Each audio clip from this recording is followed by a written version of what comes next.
Les Doobie and I had the distinct honor, on behalf of all of you, on behalf of all of Saskatchewan, to sign the final documents, and the Blues are now yours. Hooray!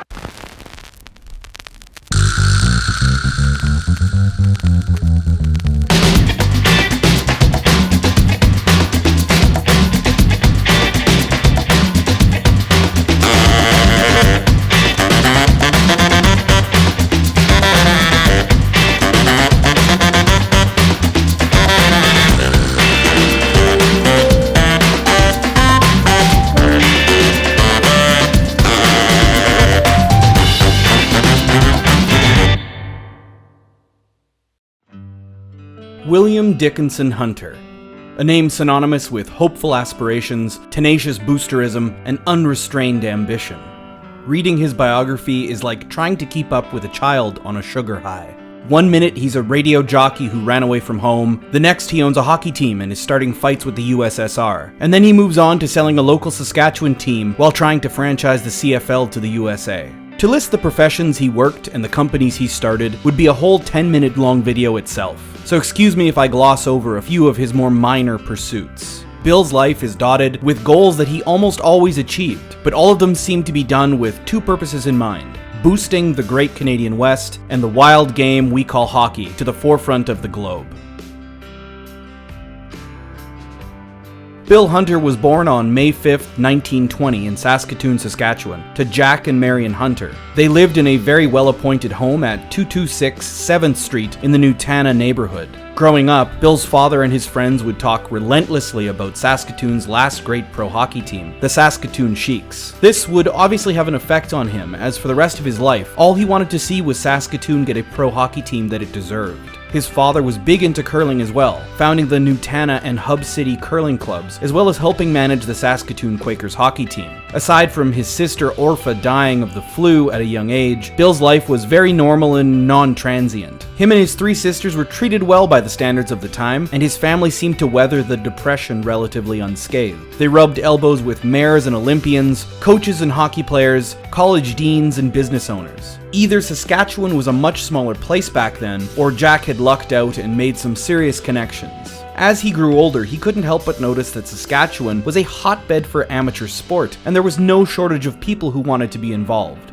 So in grade 10, Bill joined the Newtana collegiate football team and immediately found a group of guys he saw promise in. After the school year had ended, he convinced them all to keep practicing and formed the Saskatchewan Dukes to try to take the Canadian National Collegiate title. This would be Bill's first coaching and managing job, and it nearly killed him. He would raise money for the team by hosting dances and box socials at night, and do schoolwork and coach by day. His candle was burning at both ends, and he contracted kidney failure for his efforts, going temporarily blind in the process.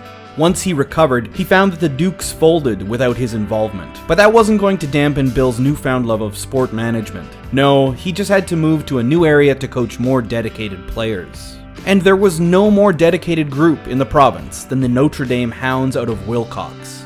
In the 1920s, Father Athol Murphy was sent to St. Augustine's Parish in Wilcox that was run by the Sisters of Charity of St. Louis. He had previously started an athletic club in Regina and brought the club along with 15 of its members to Wilcox to start up Notre Dame College. It was almost a match made in heaven for Bill, but what is a 17-year-old grade 11 student to do when he's 300 kilometers away and no one will drive him there? Well, he leaves home without telling anyone and hitchhikes there.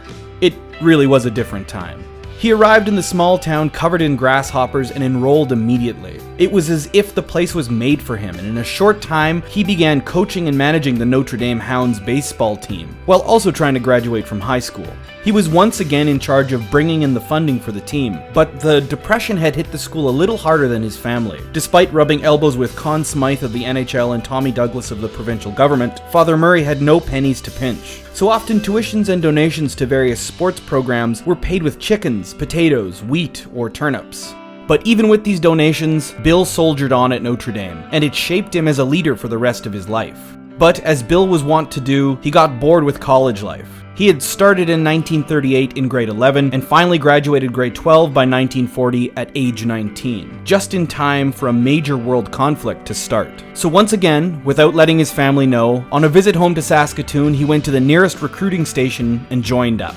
Here was the issue. He was 19, they wanted men that were 21. So naturally, he lied and was sent off to train with the Saskatoon Light Infantry at Dundurn, Saskatchewan. He made fast friends and did exceptionally average in basic training. However, when it was time to ship out, everybody went but him. Age was the factor here. So they gave him a Lance Corporal rank and set him about training recruits. But Bill wasn't having any of this. So he went AWOL and told everyone where the MPs could find him. When he was arrested, the only request was to be sent to the front, which of course they denied. So a transfer was in order, and Bill thought, well, if the army isn't going to send me, then the Air Force will. And to everyone's surprise, despite his left-hand tremor, which was the leftovers from his terrible bout of kidney failure, he was let in the Air Force. He went off to Vancouver to fly Beauforts, Hurricanes, and Spitfires. He did fly a few combat missions, and was shot at once, but he would be most often found in the office managing supplies, as was quickly becoming his style. While in England, he would meet his first wife, Dorothy Capel, and have 2 children. In 1944, he would bring Dorothy and the children back to Canada and would become a flight trainer at Portage la Prairie in Manitoba. Unfortunately, Dorothy hated Canada and divorced him soon after, returning to England. And with Bill seeing very little left to do in the military, he requested an honorable discharge and was set free with $4,500 in his pocket and nothing to tie him down. He returned to his family in Saskatoon a praised veteran, but was left in limbo with no practical set of skills. Thankfully, he knew someone at the local radio station, CFQC. After a few months of selling ad time and working as a record jockey, he moved on to sales for General Foods, traveling around Saskatchewan and making contacts. He found his knack for sales quickly and was invited to General Foods headquarters to meet with the president. The meeting went so horribly, Bill quit immediately afterwards. The president couldn't remember his name and seemed to act quite arrogant in his mind. And that's really all it took for Bill. Once again, luck intervened, and Hunter found a sporting goods store that was for sale in North Battleford. He bought it with the rest of his military savings, and Hunter's Sporting Goods was born. From 1944 to 1946, Bill had hopped around from job to job with nothing really piquing his interest. And soon, the store did the same. He was able to sponsor and manage a local hockey team, the North Battleford Beavers. Then later that year, he himself would buy his very first team, a ladies' baseball team, the North Battleford Bombers. The team itself was barely a footnote in the story, but it did get the attention of C.B. Whitney, the owner of the Regina Capitals senior hockey team.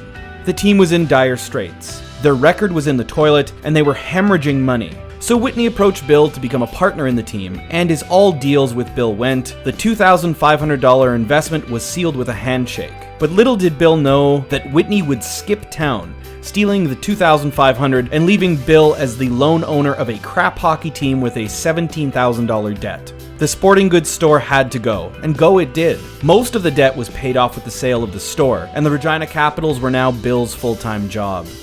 He had finally achieved his dream of owning and operating a hockey team. Unfortunately, just a really crappy one. He was dead set on making this team work, and honestly really had to. So he bought a 3-story house in Regina and moved the team in so they were forced to work together.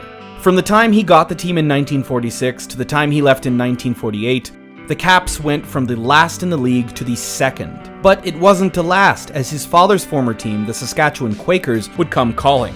Bill leapt at the chance to go back to his hometown, and not only that, but the Quakers were an NHL affiliate team. He was one step closer to achieving his dream, owning a pro hockey team.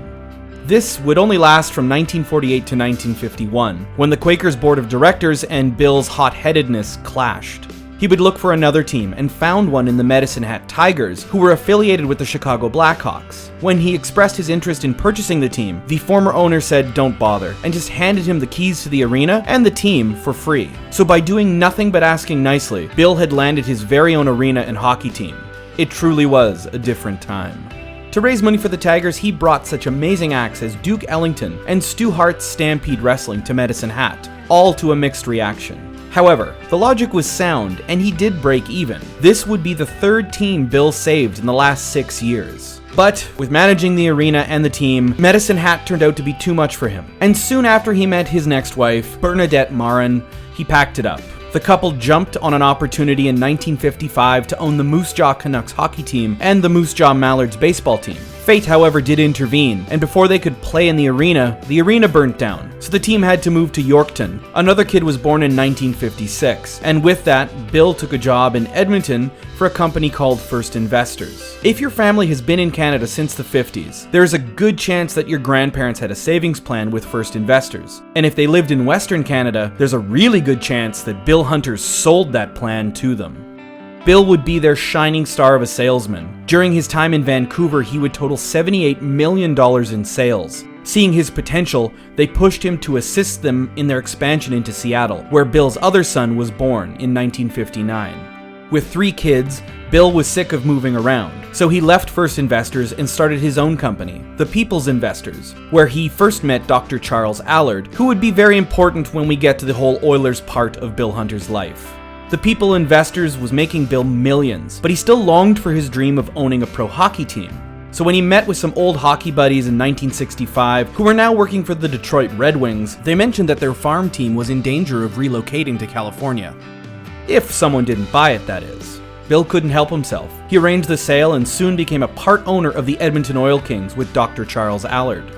During his time as an owner, he would meet Vi McCourt while entertaining scouts at the Mayfield Inn on Edmonton's west side, and once again fell in love. He divorced Bernadette soon after this, and much like anything from jobs to hockey teams, Bill played fast and loose with his relationships.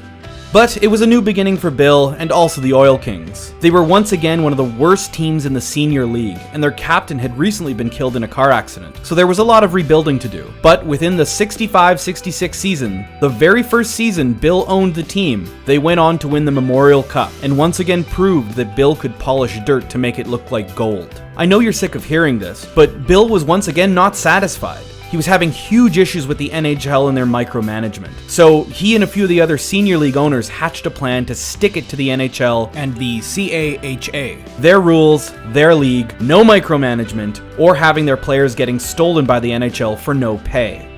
So Bill and the other owners would start the Canadian Major Junior Hockey League. Man, if that's not a mouthful. Later to be named the Western Hockey League, which is much better. As stated, this was a league that was completely unsanctioned by the NHL or the CAHA. They were known as the Outlaw League, starting with 7 teams in Western Canada: the Calgary Buffalo, the Estevan Bruins, the Weyburn Red Wings, the Saskatoon Blades, Regina Pats, Moose Jaw Canucks, and Edmonton Oil Kings. Later, the Flin Flon Bombers, Winnipeg Jets, Swift Current Broncos, and Brandon Wheat Kings were added. Despite the NHL's constant protest, the league made it by and actually turned a profit. Soon it became too big to ignore and was rolled back into the CAHA and NHL, with funding, affiliation, and profit sharing included. They had gotten all of their demands. The rush of winning had given Bill the bug once again. He sold the People's Investor to Charles Allard for a princely sum and broke up with Vi after having their son Greg. He was now a hockey league aficionado and found a new partner, Gay Orris from Winnipeg. Unfortunately, she would die in a car accident a year later, and Bill would find solace crawling back to Vi, finally marrying her.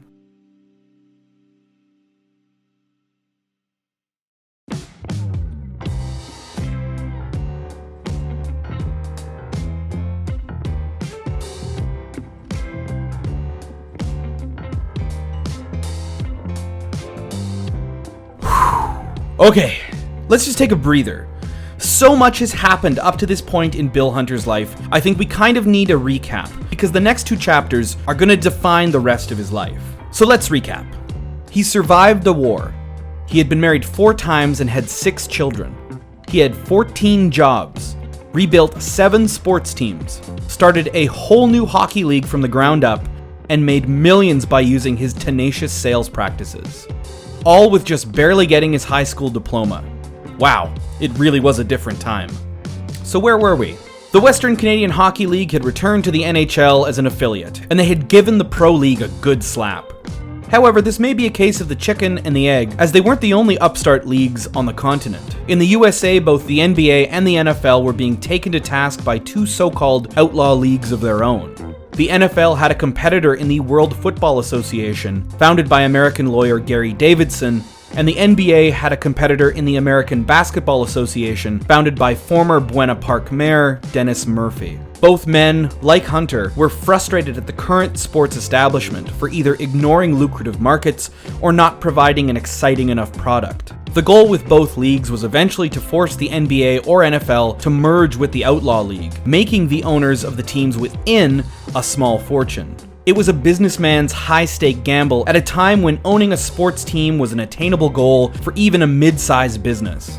Both leagues had mixed success. The WFL only lasted 1.5 seasons, while the ABA would last 9 and get its wish of amalgamating. If you like the three-point shot in basketball, you can thank the ABA. So when Bill Hunter was once again toying with his dream of owning an NHL team, and he was denied buying the Pittsburgh Penguins in 1967 to move to Edmonton, he began looking for an alternate solution.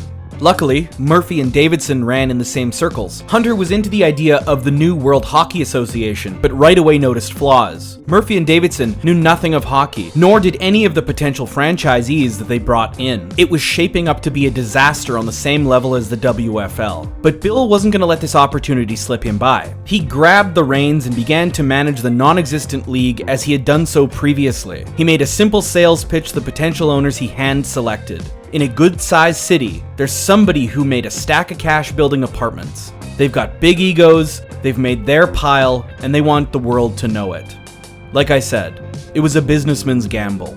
By the end of 1971, an exhausted Hunter had crisscrossed the entire US and Canada and recruited 12 solid teams for 2 divisions for the league to start in 1971.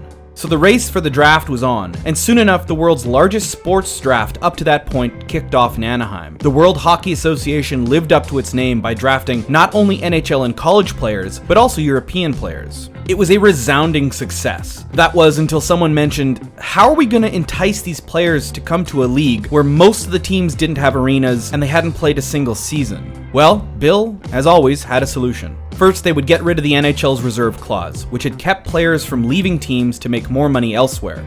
Bill saw it as treating players like slaves and interrupting the natural pecking order. Second came in the form of a player himself. The Winnipeg Jets had recruited up-and-comer Bobby Hull as one of their priority picks. He was an amazing player, considered one of the best ever, but that came with a price. He wanted $1 million upfront in cash, and $2.75 million over 10 years. A paltry sum nowadays, but back in 1971, this was the largest sum a pro hockey player had ever asked for. No one from Winnipeg, let alone the league, could have paid that money. So Bill put a clause in the league's first draft. Every owner must pony up at least $100,000 in cash to pay for Bobby Hull's contract. He was signed because I filibustered till 11 o'clock at night and made every owner come up with money. I said, we're pulling out. We'll collapse the league. These are opposing teams we're talking about. But Bill argued he was a huge draw for the league. They had to get him. However, some owners couldn't see the sense in it and would quit the league altogether. The Dayton Arrows would fold and be shifted to Houston as, well, the Arrows with a different spelling. The Miami Screaming Eagles would fold and be moved to Philadelphia as the Blazers. The Calgary Broncos would fold and move to Cleveland as the Crusaders. And the San Francisco Sharks owner would realize his investment before even seeing his team play by selling his team for a profit to Quebec as the Nordiques. However, the Quebec buyer didn't have the cash, so, as Bill was wont to do, he ended up spotting it to them, now owning both the Alberta Oilers and the Quebec Nordiques. Keep in mind, all of this happened before a single person had even laced up a skate. All Hunter wanted to do was to keep the league going until the NHL would be forced to amalgamate and already everything was falling apart. Meanwhile, in Edmonton, Bill had been ignoring his original franchise in the league. Together with Edmonton's premier concrete builder, Peter Bottoni, the new Coliseum was taking shape at Northlands, and should be ready for the 1973 season. So for 1972, Bill had to sell out all 5,200 seats in the ancient, smelly, old Edmonton Gardens every single home game just to break even. And you know the crazy part? Bill actually did it. He also got a cash investment from a co-owner of famous players, and both Charles Allard and Zane Feldman joined him from the Oil Kings to assist. All he needed now was a name and a logo. The person who designed the original Oilers logo is now lost to time, but it was a local person, and it was obviously referencing Alberta's main resource, oil. The colors are interesting though. Because I'm not sure a lot of people know this, but they were chosen as a marketing tool. Bill wanted investment capital from Gulf Western Oil and mimicked their colors for the team.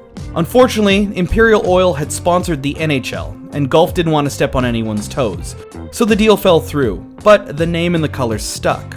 The very first game of the inaugural WHA regular season was the Alberta Oilers versus the Ottawa Nationals. The Oilers won 7-4, and the entire game was broadcast on the CBC. So whether or not the league would last, at least they made it to the national stage. Much to the NHL's disappointment, the league did actually last. Sure, teams dropped out like flies, the on-ice violence got out of hand occasionally, lawsuits between players and teams were plentiful, and most of the teams didn't even have a finished arena even after they folded. But that kind of added to the plucky underdog charm. In a huge PR move, Bill wrangled up the Russian national team, at the time the best team in the world for hockey, to show that his WHA could go toe-to-toe with the best. The deal was struck in 1971 for a Summit Series in 1974. The NHL caught wind of this and started their own Summit Series in 1972, which they won in the best of 8. Come 1974, the WHA laced up to hopefully beat the NHL's record against the Red Menace. The series didn't go exactly as planned though. While 46-year-old Gordie Howe showed that even past retirement age for a hockey player, they can still be amazing, the Soviets took the series of 8. Claims of game rigging, cheating, and unnecessary roughness abounded. After the series, the league started to really fall on its own finances. From Bill's perspective, him and his co-owners Feldman and Allard were no longer on speaking terms. Bill sold his stake in the Edmonton Oil Kings in 1975, and finally his share in the now Edmonton Oilers in 1976. A Vancouver real estate magnate named Nelson Scalbania bought him out, and of course the rest is history. The final WHA game would be played between the Edmonton Oilers and the Winnipeg Jets on May 20th, 1979 for the Avco World Trophy. After a second vote with the NHL was approved, the WHA merged its 4 most profitable teams, the Edmonton Oilers, the New England Whalers, the Quebec Nordiques, and the Winnipeg Jets, into the league. Bill had always wanted an NHL team, and his original goal of merging the leagues had finally come true. If he had just stuck it out for 3 more years, he may have finally seen that come to fruition. However, that's not the way Bill operated.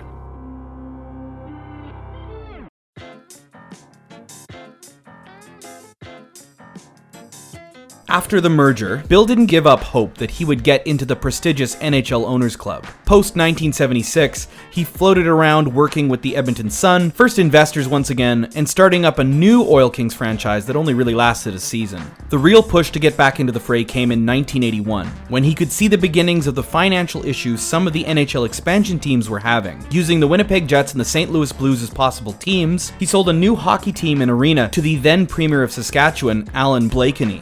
Together with Les Doobie, John Sellinger, and Bill Mitchell, plus the arena built by Peter Bertoni and a $28 million injection from Molson's Beer, Bill had 100% confidence that he could get a team and sell it to the NHL Board of Directors. Blakeney loved it, and after he won his re-election campaign, the deal was on. So with $75 million in his pocket and support from the province, Bill walked into the meeting room of Ralston Purina and put an offer for the St. Louis Blues on the table. Yes, that Ralston Purina, the dog food company. A secret deal was struck, and early in 1983, the cat was out of the bag. The NHL knew of the sale, and Bill got to work. He toured around Saskatchewan, often with Don Cherry, who he wanted as a coach, and started selling season tickets to the not yet approved team. He got all 5 major Canadian banks to back season ticket loans with 0 interest, his own postal code from Canada Post to send letters to, and negotiated a solid concessions contract for the arena that wasn't even built yet, not even in a scale model. But at the end of his mad drive, 18,694 tickets were sold and the fan mail kept pouring in. Saskatoon Blues counterfeit merch was everywhere. Surveys across Canada showed that yes, the passionate fans of Saskatoon deserved another pro team. It had been almost 60 years since the Sheiks hit the ice. Clearly, with those ticket sales numbers, the NHL Board of Directors would give him a shot. Well, he was about to find out in May of 1983.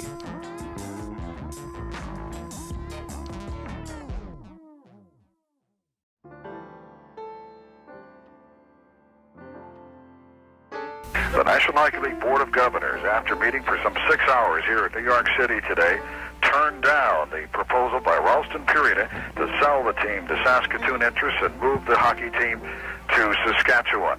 The president of the National Hockey League, John Ziegler, refused to reveal the vote, but did say it did not receive the 75% necessary for passage to sell and move the team. To say the meeting in Long Island didn't go well was an understatement. First, most of the board didn't even know where Saskatoon or Saskatchewan was. Hell, they didn't even know where Edmonton or Alberta was, and they were playing a few kilometers away against the home team New York Islanders for the Stanley Cup.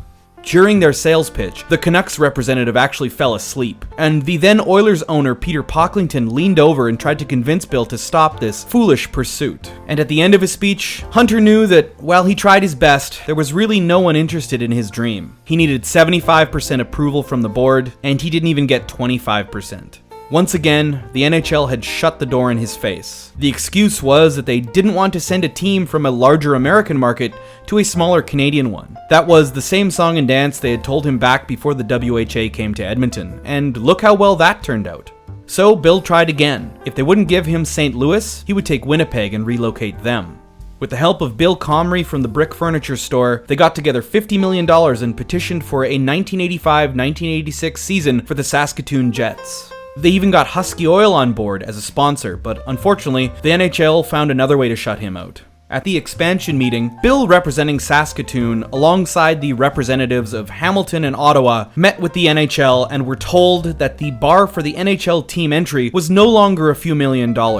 It would now be over $75 million to even be considered as an option for expansion.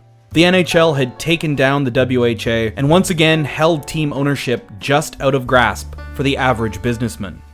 The dream was dead. Bill would return to Cheers regardless of his success. At least he had tried. He always believed in Saskatoon and Saskatchewan. Heck, he always believed in Western Canada. In his mind, it was so overlooked in the scope of North America, it deserved its place in the sun. In 1989, his son Greg would commit suicide and fracture his family. To distract his mind, he would get involved with a few minor hockey leagues and even the CFL as they tried to expand into the USA. But his age started to show. In 1997, he had his first heart attack. And in 1999, the kidney failure that he had contracted back in his teens cropped up once again. Soon after, prostate and bone cancer would reduce his mobility significantly.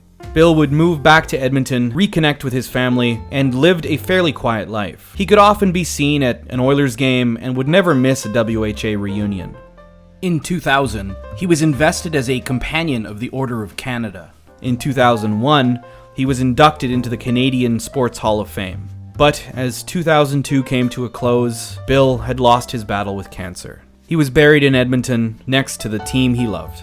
The Oilers he created kept his memory alive, but just barely. Often you can see Peter Pocklington's face pop up at Oilers reunions, while Bill Hunter gets his name put on the Lynx mascot, and that's about it. Personally, I think there needs to be a bit more Bill Hunter love inside the Oilers organization that he built. But who's to say what the future will hold? John Diefenbaker said something to me once I never forgot. When we pass through this world, we've got a good life if we've got good memories. I've got great memories. Thanks for watching. And thank you to the following patrons who made this video possible. Please consider liking, subscribing, and commenting.